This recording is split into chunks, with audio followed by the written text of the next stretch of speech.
right, y'all, welcome to your first lecture on World War I, the war to end all wars, the Great War, the war that then became World War II, but that's a story for another day.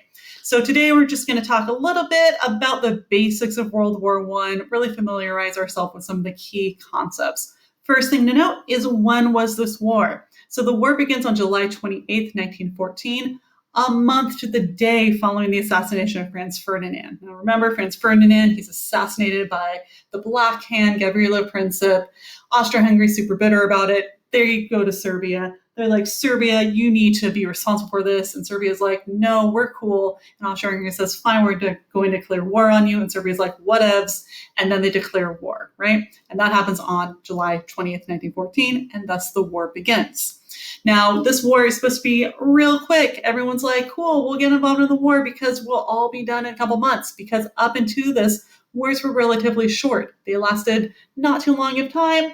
You got in, you got out, you were over it. This war changes things. And this really is why World War I is one of these major worldwide events that really changes the world forever. And part of the reason for this is because this war lasts so long, until November 11th, 1918. Now, if you're thinking to yourself, November 11th, that seems like a day I'm familiar with.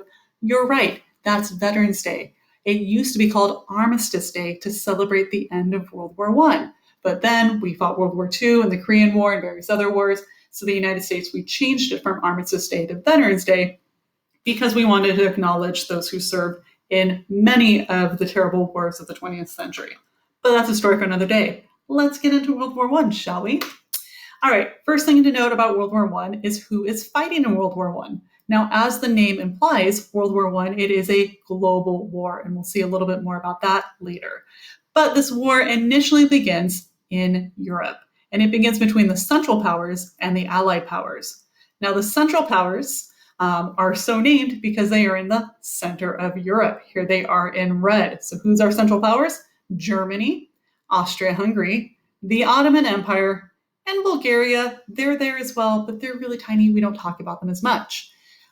Meanwhile, our Allied powers are going to be England, France, Russia, Serbia, obviously, because Austria-Hungary declared war on them, Romania, Portugal, they're participating, they're doing a thing, Montenegro, Greece, later Italy, etc., etc.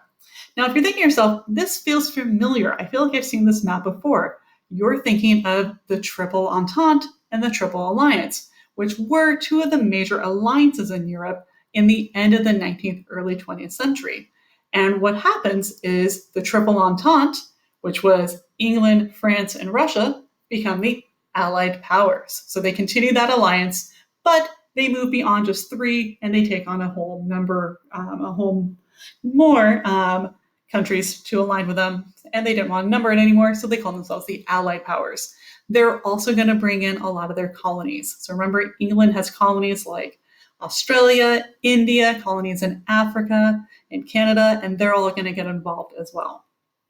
Now, the Triple Alliance, which was Germany, Austria, Hungary, and Italy, are going to become the Central Powers. They're going to lose Italy and gain the Ottoman Empire. Was that a good bargain? Probably not, because they lose, spoiler alert, but again, story for another day. The other thing to note about this is that one alliance has more of a strategic advantage than the other alliance, although you could argue that there's some issues there. Now, if you are fighting in the Central Powers, you are fighting to your west as well as to your east. That's not a cute look. You generally don't like that. So the Allied powers, they have that advantage. However, they also have an enemy in between them, so that does make things complicated. Now, why am I talking about that? I'm talking about that because it's going to lead to the two fronts of the war. The Western Front to the west of Germany, and the Eastern Front to the east of Germany. To go back to our map real fast, so the Western Front is going to be this area right here to the west of Germany, and the Eastern Front is going to be this area over here to the east of Germany. Now, Germany realizes it's not a good look to have to fight battles on two different sides. You have to split your army, you have to split your focus. It's not good. So Germany has this plan. It's called the Schlieffen Plan. It's named after Otto von Schlieffen. That's probably not his first name, but he's a military dude, and he's like, all right, I have an idea.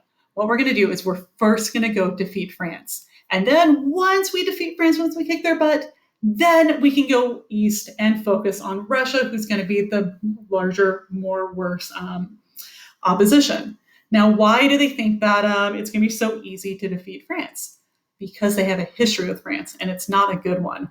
Remember, Germany unifies through fighting lots of war, fighting lots of conflicts. And one of the biggest wars that they fought was the Franco-Prussian War. It was this war between Prussia, which was one of the German confederations, and France. And France gets its butt kicked by Prussia. Prussia comes in, and they are just taking names, and taking no prisoners, and making France feel real sad about themselves. So 40 years later, Germany's like, hey, the last time we fought France, we kicked their butt. It was awesome. We stole land from them. Great times. 10 out of 10 would recommend. Let's try that again. So they're really confident that they are going to defeat France real fast and then be able to focus on the bigger enemy, Russia. And remember, everyone thinks this war is going to be over real fast. So what does Germany do? They march from Germany all the way north into France. Why do they not go there? Because there's complicating factors, story for another day.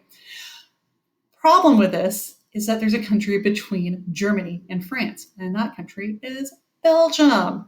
Chocolates and waffles, and getting just destroyed when Germany marches through.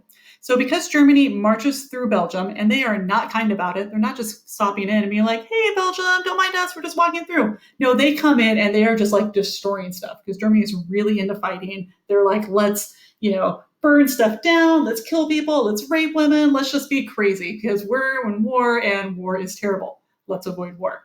It's not good. And Belgium is really upset about it. So what does Belgium do? They go to their big brother. And who's their big brother? The country across the English Channel, Great Britain, England. And this is what's going to get England into this war. Because, the war starts on July 28th, England doesn't get involved until early August. And that's because when Germany comes through Belgium, they beat Belgium up. So then England is going to declare war on Germany in response. Because England is like, Belgium, you're like our little baby brother. And we don't like it when people beat up on you. So because England gets involved and they're real close, so they're able to just jump on over into France, this is going to complicate matters for Germany. What happens, and this is one of the few battles that I'm actually going to talk about because remember, not a military historian, don't like battles, but there are a couple of names that we should remember. And the first Battle of the Marne is what changes everything. So September 1914, the war has just started. It's like barely a month old. And what happens is that Germany goes into France. They're ready to kick France's butt, but surprise, who shows up? England. And Germany's quick defeat of France is now in shambles. And they actually have to retreat. And what they do is they retreat and they hunker down along the border between Germany and France, right here, kind of in northern France right here. And they hunker down. And the British and French say, well, if you're going to hunker down, so will we. And this leads to a stalemate, which is a deadlock between the German side, the central powered, and the Allied French and British armies. And they both are going to hunker down into this stalemate. That is the main result of the first Battle of the Marne. You can probably assume that there's going to be a second battle, but that's for many more years. And this is what destroys the Schlieffen Plan. This is what destroys Germany's belief that they are just going to be able to defeat France real fast and then fight Russia. Because now they have to fight a two-front war, or retros. Let's look at stalemate a little bit more. So as I said, in the stalemate along the Western Front, Germany is now forced to fight a two-front war. They're fighting with France in the west, and then they're also going to be fighting against Russia in the east. And this stalemate along the Western Front lasts for the entirety of the war. A couple other battles that occur during this time are the Battle of Verdun in February 1916 and the Battle of the Somme, which lasts from July to November 1916. And along the Western Front, we are just going to see hundreds of thousands of men die. It is brutal. Now, prior to this, when there were wars. War's terrible. It's brutal. It led to, thousands of people dying. But along the Western Front, you're going to have tens of thousands of people dying in a day. That is unheard of that had never been experienced before worldwide. And again, this is really, again, why World War I really shifts everything. And I clearly care so much about it because I just said again twice. So you know it's really important. Now, why is everybody dying so much more than they have in the past? Primarily because of new technology. This is really where we get some cutting edge, new ways to just murder people en masse. Hooray, what wonderful accomplishments. If you remember the Enlightenment and like that age of progress, and everyone's like, we're using science to make things better. They do that until you get to World War I, when then they use science to just make everything terrible. So what are some of our technologies? The machine gun. If you remember the Maxim gun from imperialism, it's made even more, so you can kill even more. Airplanes are used for the first time. Tanks are used for the first time, and poison gas. And oof, poison gas is super, super brutal. And we'll talk more about these technologies a little more in detail in class in the upcoming days. The other new style of fighting beyond technology is going to be trench warfare. Now, if you recall, I had just mentioned that the Western Front leads to the stalemate and everyone digs in. Now, I meant that metaphorically, and I also mean that literally. They literally dug into the land. The soldiers would dig trenches, and these trenches would be like 10, 12 feet deep, like, man size, so you could like hide behind the trench. And then that's where they fought each other from.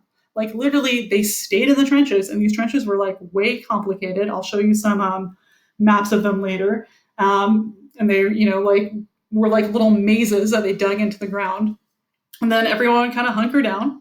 And then they would fight each other from it, because now they have like missiles and they have machine guns and they have poison gas, so they could like lob things across from each other. Now we have the Germans in their trenches in the east a little bit, and then a mile or so away, you have the French and the British in their trench. The area between the trenches was called no man's land, because if you're up there, you're probably not going to live for much longer. So, it's not a good look. You want to stay away from that. Because they're digging in trenches and they're fighting just literally by like lobbing missiles back and forth to each other. There's little movement and there's little land gained. And this is really why this war lasts for so long, and with very little movement, and it's really super brutal. In fact, it was worse, people said, of being in the trenches than the actual fighting. And we'll definitely look more into this and get a deeper understanding. So if it's not making too much sense to you right now, that's okay. But what do we want to take away from this? Little movement, and a lot of boredom, a lot of disease. Now, point for that, these trenches are outside. They're out there for the entire year. When it's sunny, it's hot in the trenches. When it's cool in the trenches. When it's raining in the trenches, which leads to men that are just like literally living in mud. So that's going to lead to lots of disease. And it's really not cute. So I would avoid the trenches were I you. What are the results of these new styles of fighting? War is incredibly more brutal and leads to much more death. So again, those tens of thousands of men that would die in a day, hundreds of thousands of men that died in months, it is due to these new technologies, as well as the diseases and just the terrible living conditions that existed along the Western Front. Now, if you're thinking to yourself, cool, that's the Western Front, what was going on in the East? Well, the East is fought along the German and Russian border. And it's primarily involving the Germans. So now they're fighting a two-front war. The Austro-Hungarians, this is where they're really hanging out. So they're fighting primarily in the East, as well as the Russians and the Serbians. We don't see the trenches dug in the Eastern Front. We don't see the stalemate nearly as much. So the Eastern Front is much more of a mobile war, in which land is lost, land is gained. There's a lot of movement. People are kind of going all around. It's so fun. I don't know. War is terrible. We should all avoid war at all costs. Diplomacy definitely for the win. A couple battles to note that if you're ever hearing these battles, you'll be like, wow, that was from World War I. The Battle of Tannenberg, early on in the war, and then the Battle of Gallipoli.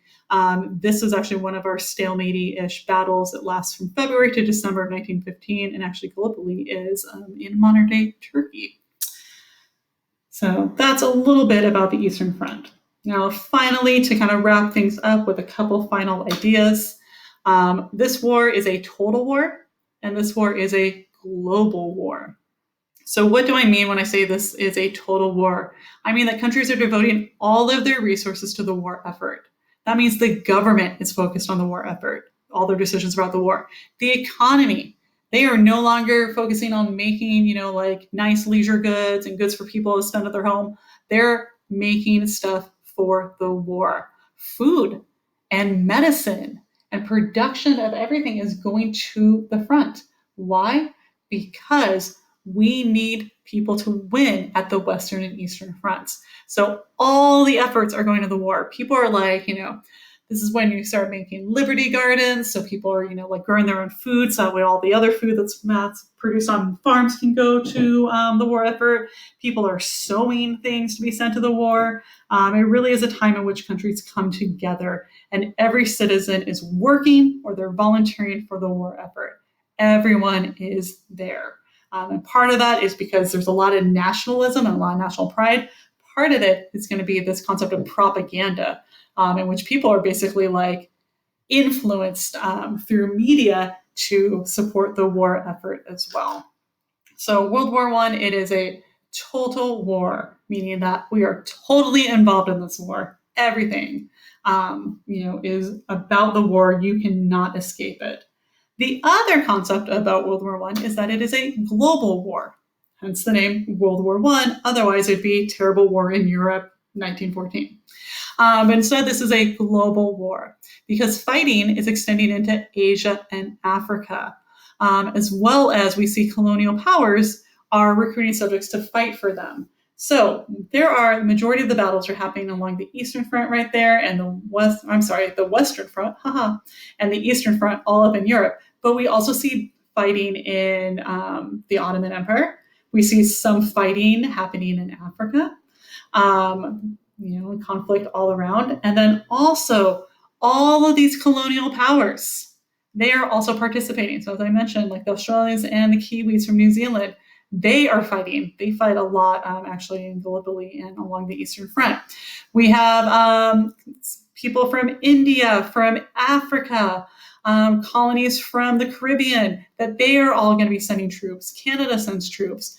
As I said, the United States, they're going to join in the war in the last year, so they're going to send troops. We're going to see some people coming from all over this war are going to be fighting in it. So it really is a global war, and hence the name World War is applicable.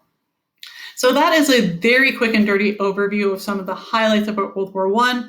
In the upcoming days, we're going to get into more about trench warfare and really understand the brutality of the Western Front, as well as how this war really shifts people's understanding for how terrible you can really be to each other.